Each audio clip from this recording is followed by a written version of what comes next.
Minecraft is a game that means a lot to a lot of people, and I am one of them. For me, my time in the game started when I was in kindergarten. I remember the day that the Scholastic Book Fair came around. I walked through the store looking for a book to shamelessly spend my money on, and eventually I stumbled across the original Minecraft Combat Handbook. And simply because it had a sword on the cover, I decided to buy it.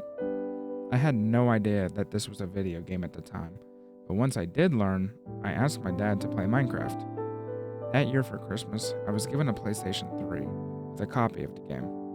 I've been playing Minecraft since that day, and it has been one of the greatest childhoods I could have asked for. It's brought me a lot of memories, made me a lot of friends, and opened up a couple opportunities. I am now 18 years old and a senior in high school, and I'm also got accepted into college. But the crazy part is that I've actually never beat the game, or at least not by myself in solo survival. Especially considering for how long I've been playing, you'd think I would be able to beat it, but I actually haven't yet. I know a lot about the game, and I know about all the updates, and I play all the updates, but I've just never sat down and taken the time to actually beat it. Instead, I play a lot of MMO type survival multiplayer with my friends. We'll start a server like here or now, and then I'll do other stuff like Hypixel and whatnot. With that said, I've decided that I want to finally sit down and beat the game. And I also decided to record it. So why not make some kind of video out of this? And I also decided that I want to beat the game in hardcore. I don't know why, I just did. But with all that said, this has been a long time in the making for me, and for some reason it's so important to me. So without further ado, I'd like to welcome you all to episode 1 of my hardcore series, titled How I Finally Beat Minecraft.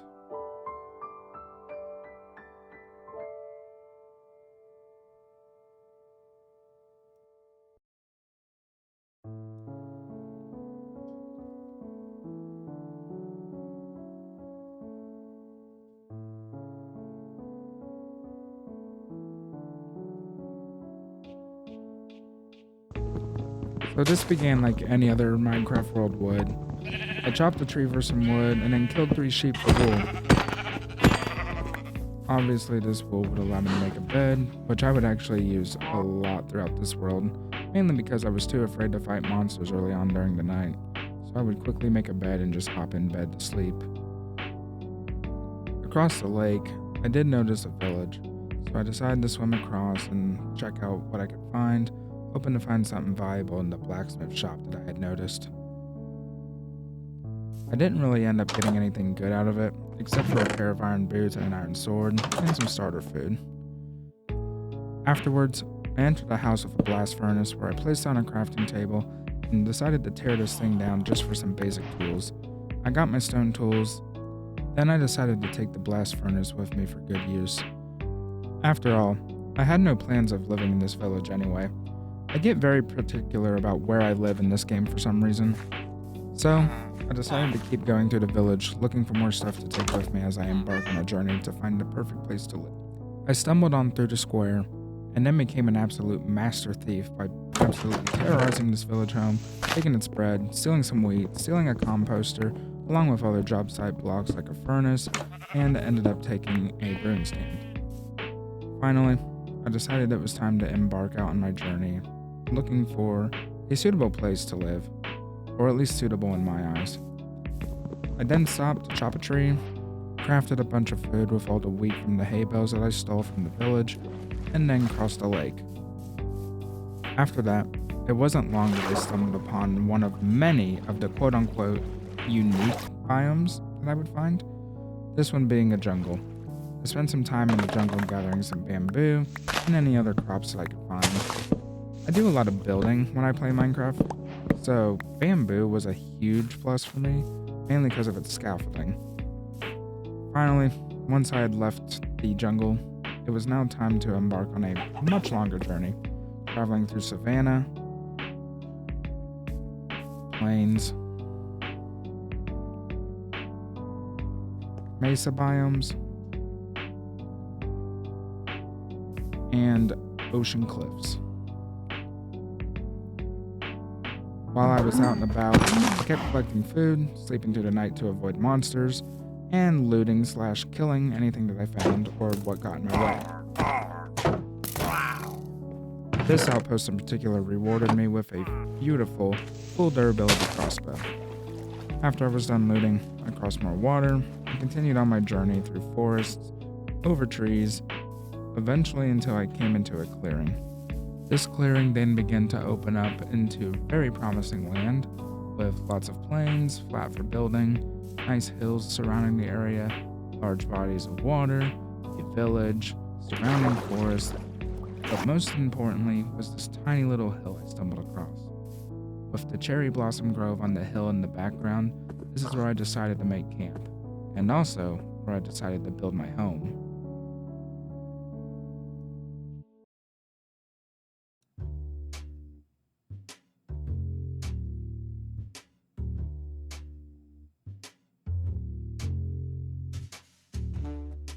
So after finding an absolutely beautiful place to live, I wasted absolutely no time getting down to business.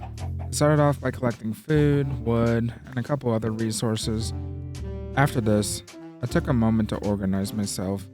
I had carried a bunch of bundles around with me, so it was easy to get them all emptied into the chest I had made. Next, I started clearing off this hill that I decided to make camp by because I wanted to build my house up here. Now, honestly, I kinda look like I'm following a build tutorial, but really, this is just how I build. I always start with laying out a layout, using path blocks, and usually some kind of other block for the corners. I really had absolutely no idea how I was going to build this house or what I wanted it to look like, but I figured, considering I'm in a plains biome, a nice kind of classic wooden house build would look nice. Kind of like the wooden houses you would see built a long time ago. I'm not necessarily the best at building, so this house ended up looking like a default villager house, complete with a cobblestone bottom, oak planks for all the walls and the roof, and oak logs on the corners. After I was satisfied with the house layout, I began traveling, collecting more wood, collecting some sand for glass, slept through the night once, and then began working on the house right in the morning. For this house, I knew I wanted 2 stories, and for the interior, I wanted basic storage and a kitchen on the main floor inside the little wing, a living room in the big rectangle part, and upstairs, I wanted my bedroom, complete in the wing.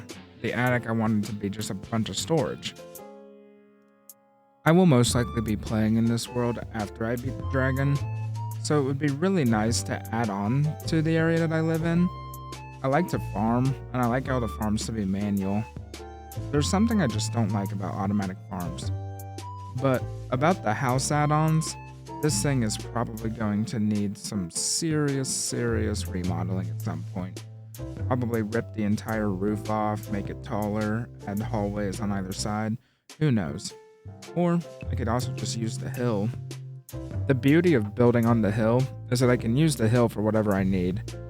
Indoor potion rooms, anything like that, animal pens. The possibilities are basically endless with this, even though it is really tiny.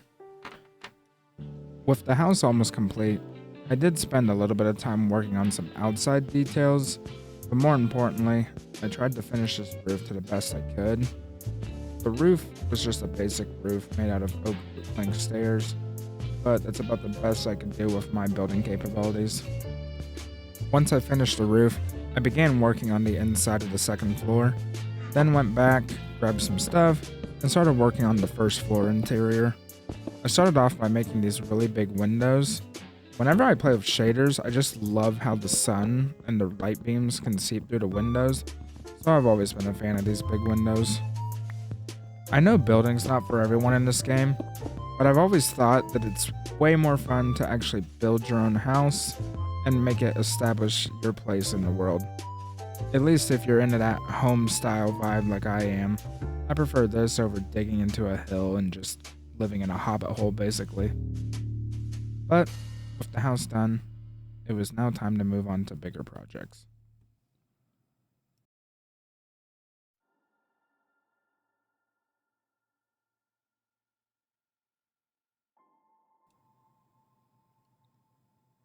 As soon as the house was built, I really didn't waste much time.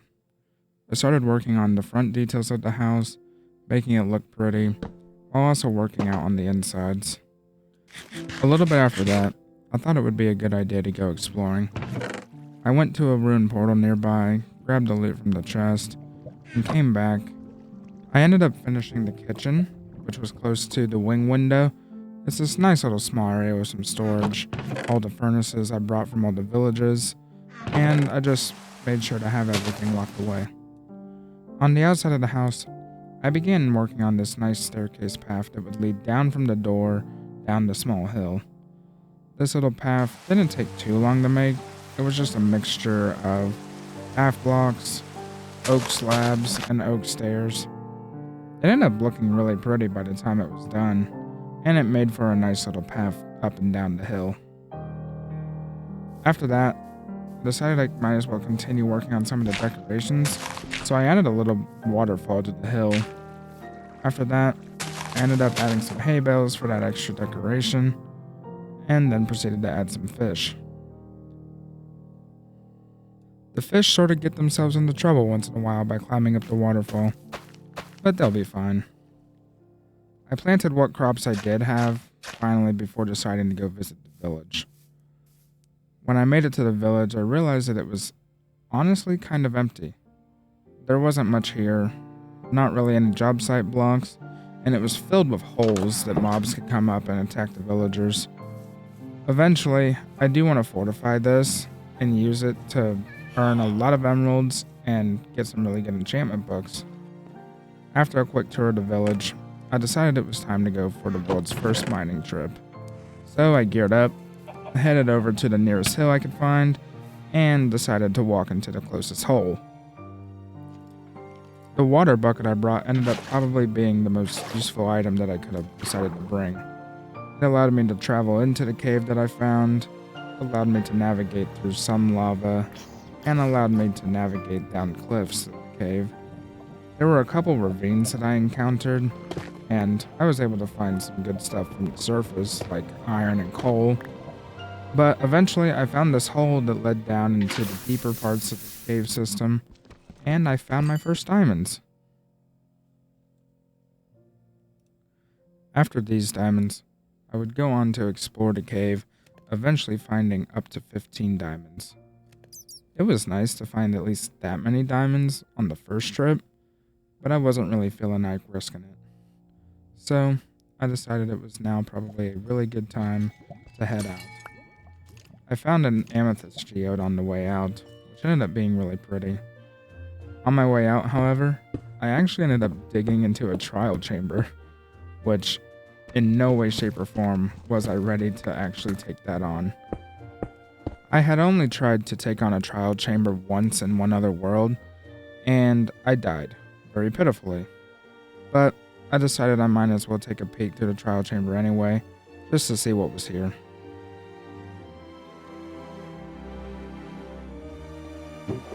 There ended up not really being anything in the first barrel I opened, so I just decided to run for it.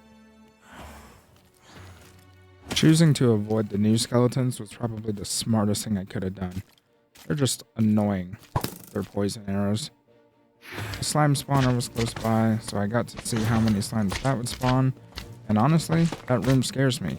Spawning both slimes and the new skeletons, I don't know what they're called. On my way out of the cave, I dodged a bunch of mobs, and ended up running straight back to my house with the diamonds I had, slept through the night, and ended up waking up the next morning, ready to make the next steps in moving on the world.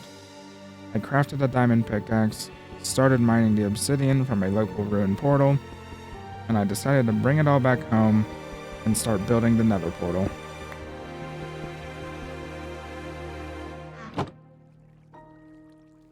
This nether portal would mark basically the 1/3 mile point of the world, which means that episode 1 is over.